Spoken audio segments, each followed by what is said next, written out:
Thanks so much. Yes, I'm definitely not Richard, although he does say I'm a closet architect. I'm learning about wearing black a lot, so yeah, but I'm not today. So, apologies. I only discovered that I was running the whole talk late last night when Richard rang in sick. So, apologies if I'm a little disorganized, but we'll see how we go. So, Home is really excited to be co-convening today's symposium and for having this opportunity to showcase our interdisciplinary approach to housing research through the Home Strategic Research and Innovation Centre.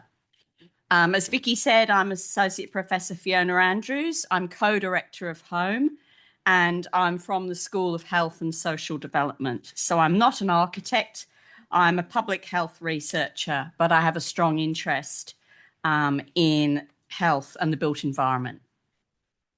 And I was sharing the presentation with Richard, but I shall also be covering for him, and he is the other co-director of Home, and he's a professor of architecture. So I'd like to start off by Home researchers acknowledging the Wurundjeri people of the Kulin Nation, the traditional custodians of the land on which we're gathered today.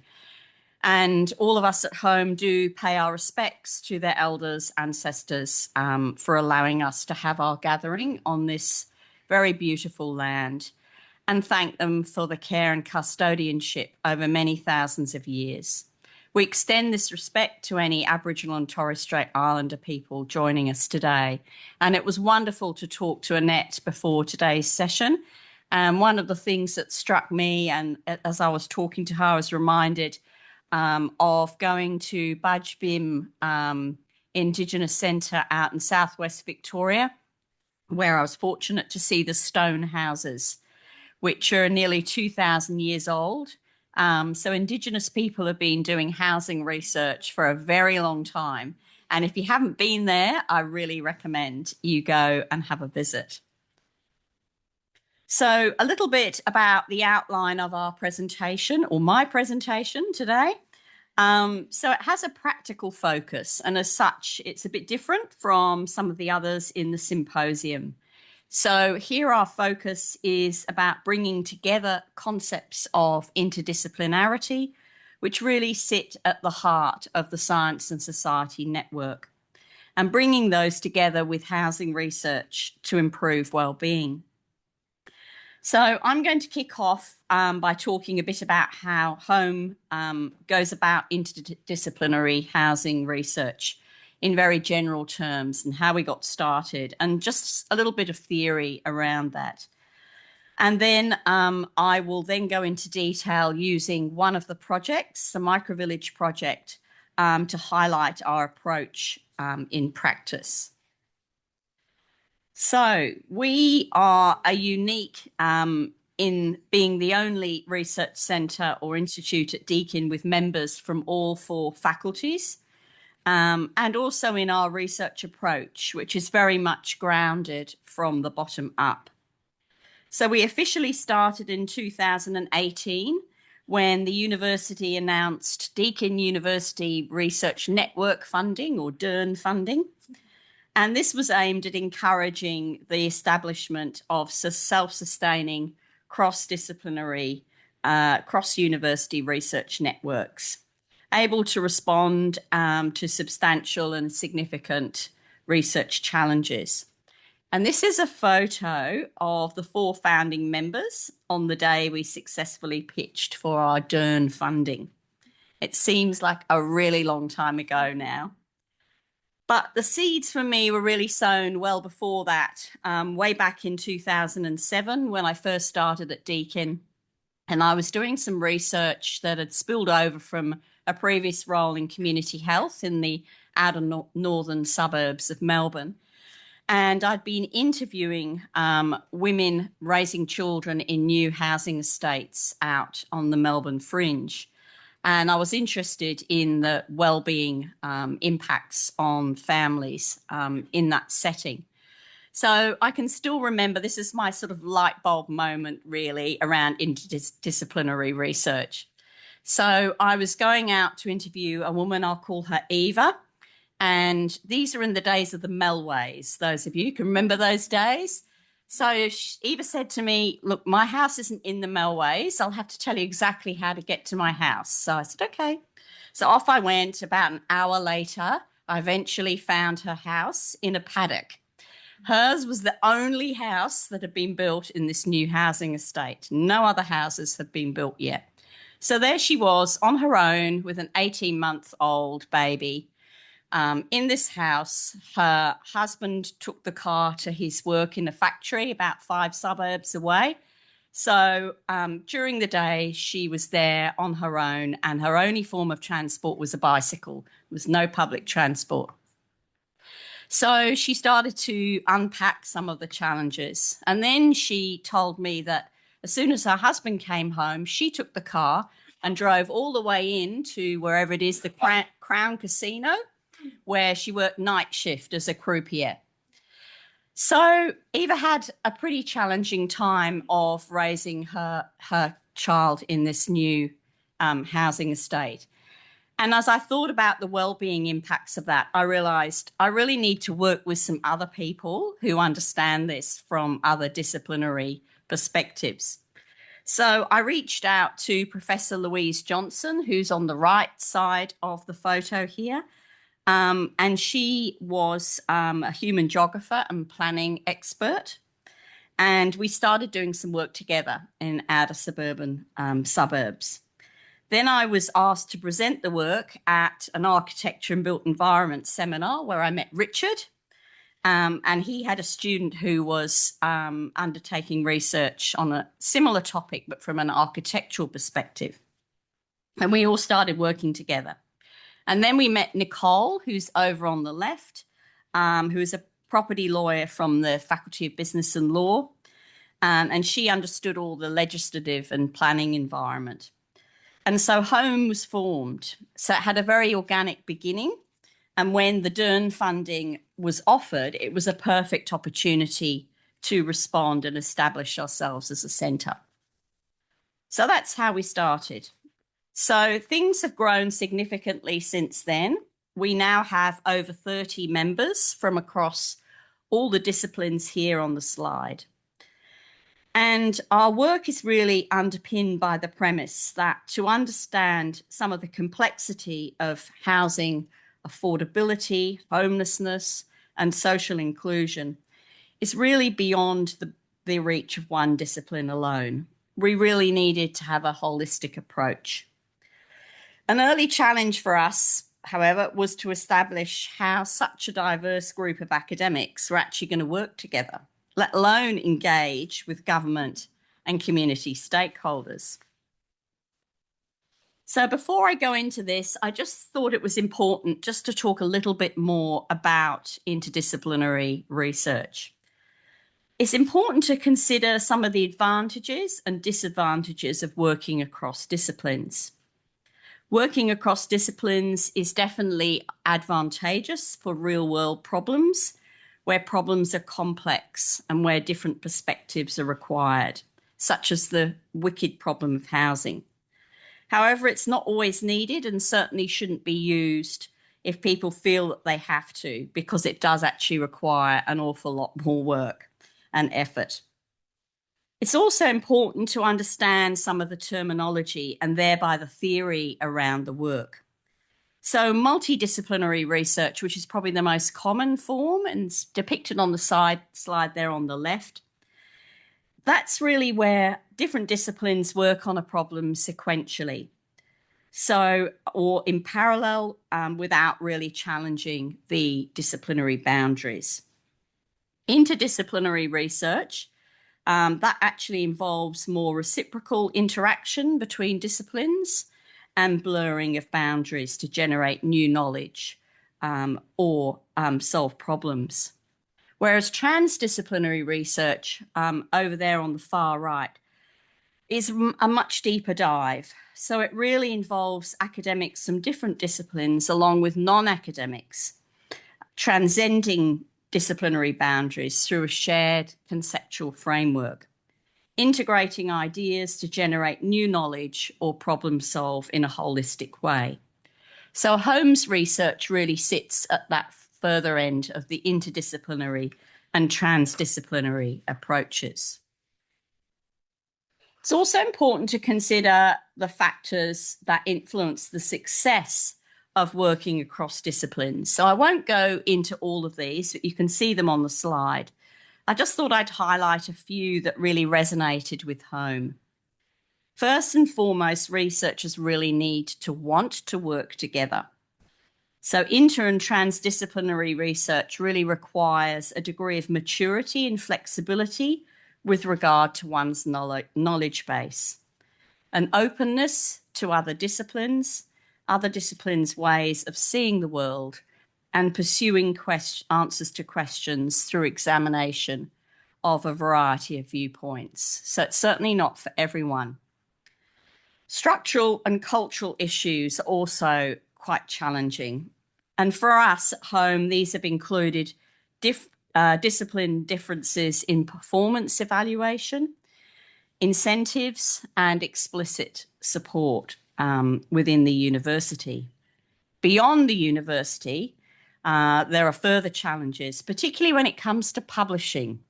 And that's something that we've struggled with Home, trying to find journals who have reviewers who can actually evaluate cross-disciplinary research.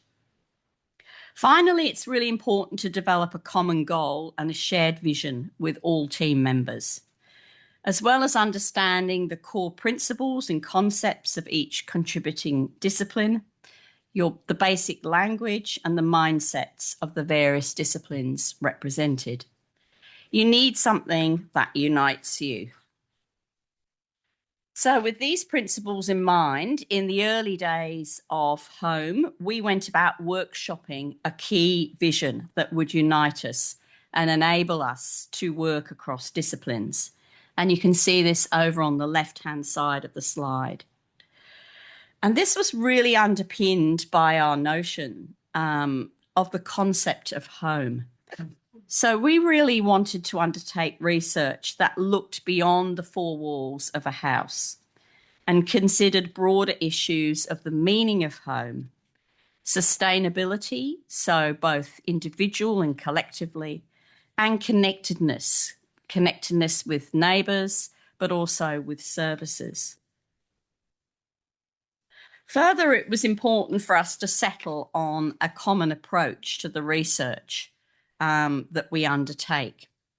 And what we settled on was using co-design informed by systems and design thinking, which I'll talk a little bit more about in a minute, to develop strategies that are community-tailored, evidence-based and place-focused. So much of our research actually originates from the bottom up. So much as we're not against trying to apply for funding from federal government and large grants, what we found is that a lot of what we do actually comes from people coming to us and saying, you know, we're this community, we're this government, and we've got this problem, we'd really like you to help us. So as such, our approach is often translational with direct influence on policy and practice. Our research always involves academics from at least one discipline in each of our research projects and also at least one external partner. Developing a common research approach has also been helpful in us trying to work together. And an approach that acknowledges complexity, is inclusive of a wide range of stakeholders, and is community-centred. So that approach for us is founded on systems thinking. This allows us to approach housing as a complex system. Our tool of choice is called Sticky, and this is a software program that was developed in Deakin in food systems research. But we're the first group to apply it to an interdisciplinary approach. So you can see over on the right-hand side this rather complicated diagram. So this is what's known as a systems map, And this is generated live by the Sticky program in one of our workshops. And the workshop in question was the one over there on the left. And in this case, this map was a holistic picture of the context of barriers to accessibility and inclusion in Geelong. So in that research, diverse stakeholders, including those with lived experience of disability, all came together in the same room and helped us identify and prioritise solutions to overcoming obstacles to accessibility and inclusion in Geelong. So we've also completed a range of other projects. I've just highlighted some of the larger ones up on this slide. So we've got the Accessible Inclusive Geelong.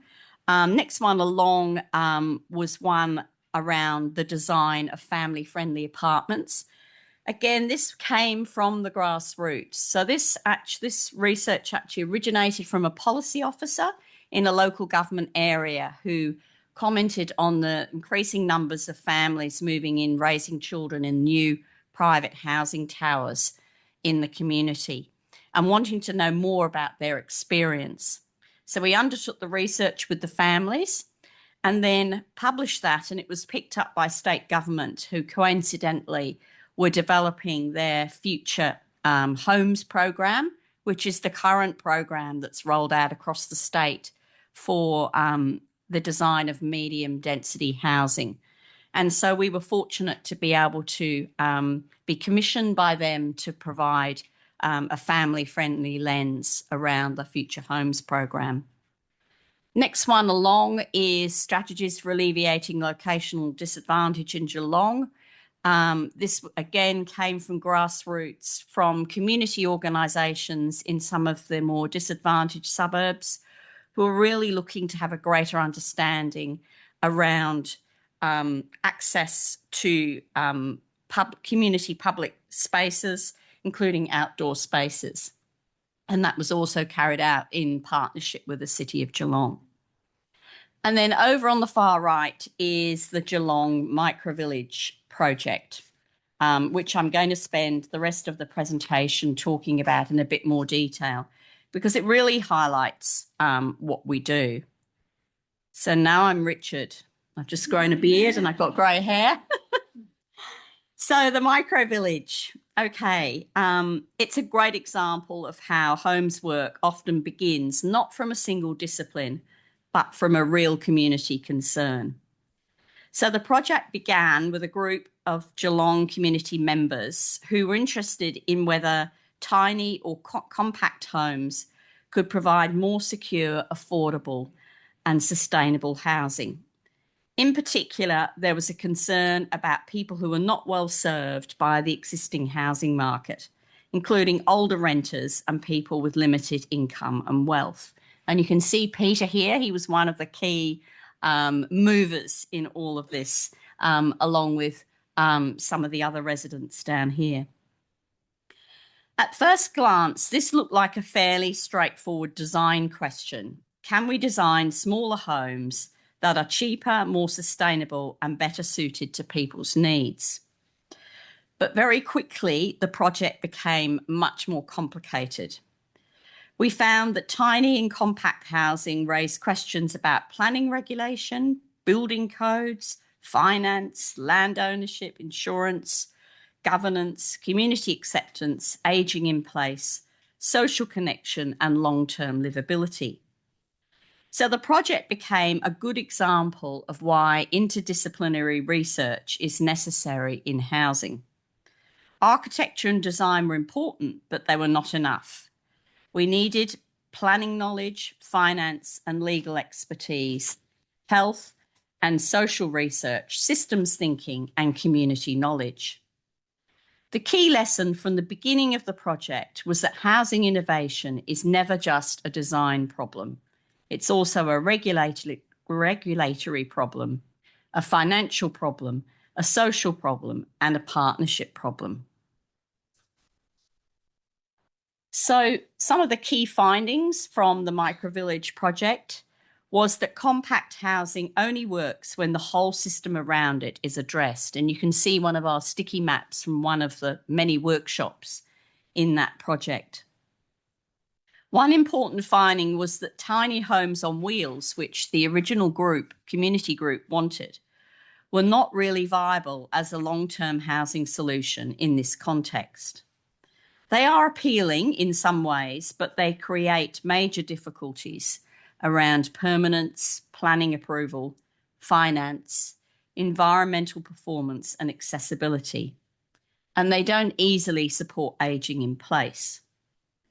Through the research, the preferred model shifted towards compact homes on foundations.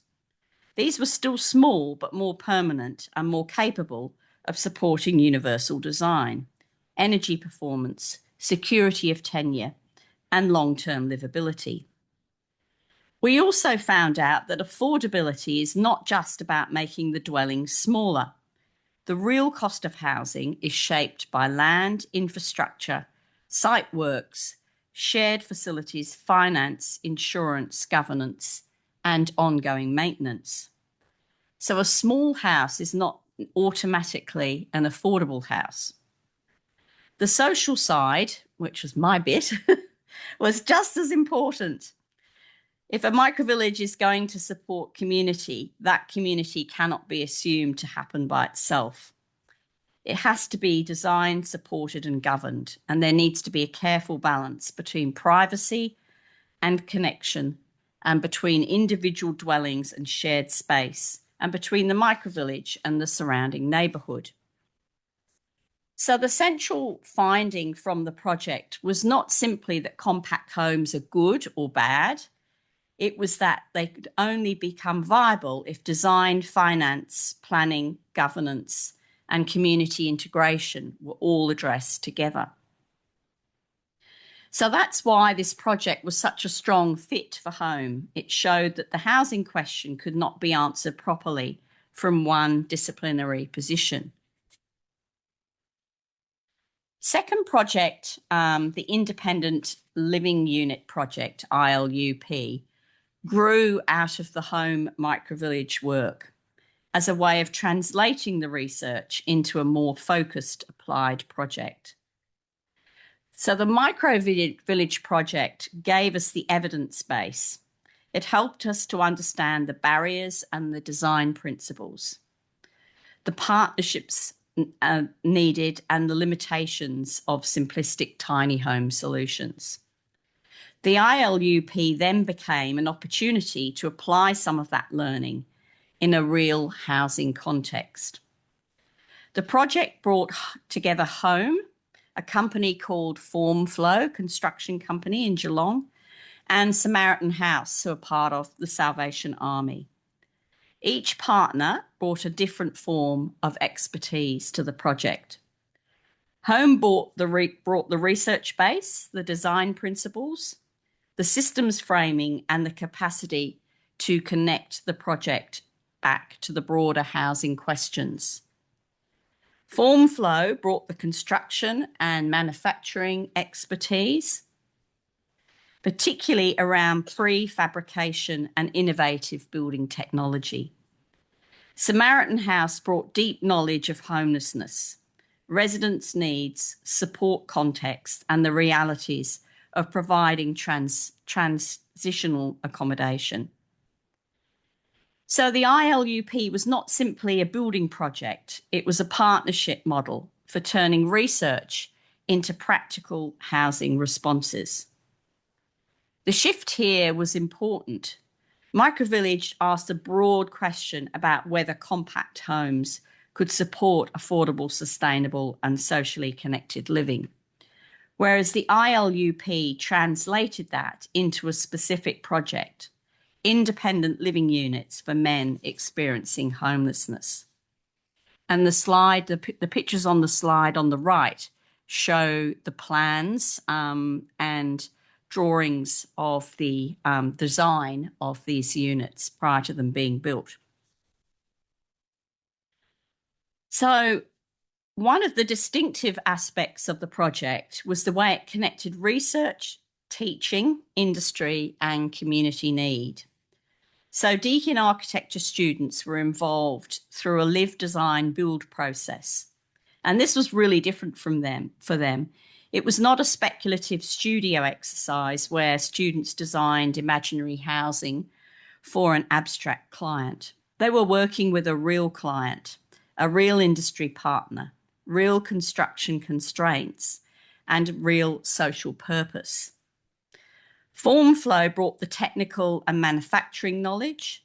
Samaritan House brought the client and service provider perspective. Home then helped connect the research evidence, the design principles, and the broader housing system questions.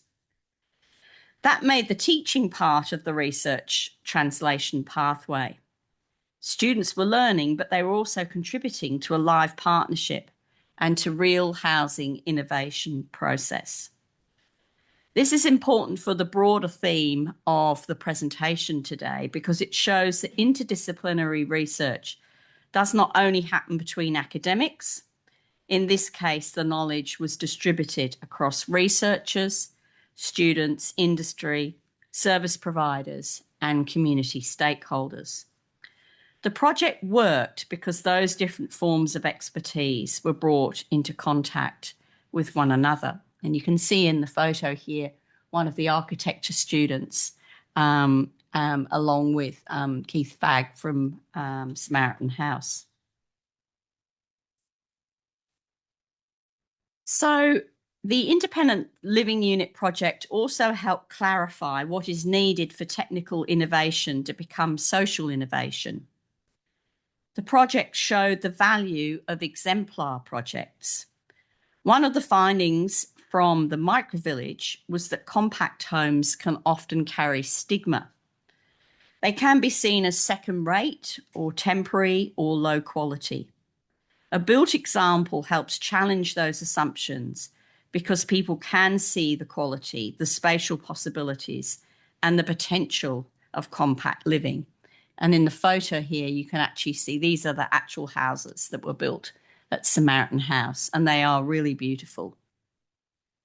The project also showed that prefabrication can support housing innovation, but only when it's aligned with the social purpose of the project. The construction system matters, but it's not enough on its own.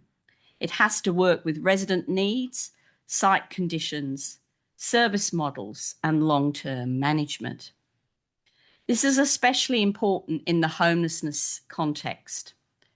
A dwelling alone does not solve homelessness. Housing is essential, but tenancy arrangements, support, governance, safety, social integration, and pathways into more secure housing also matter. So the impact of ILUP was not just that it explored a compact housing model, it was that it showed how a university, an industry partner, and a homelessness service provider could work together to move from research to prototype to a built outcome. For home, that is a really important model of impact. The research did not just sit in a report, it helped to create the conditions for a practical project and ultimately housing.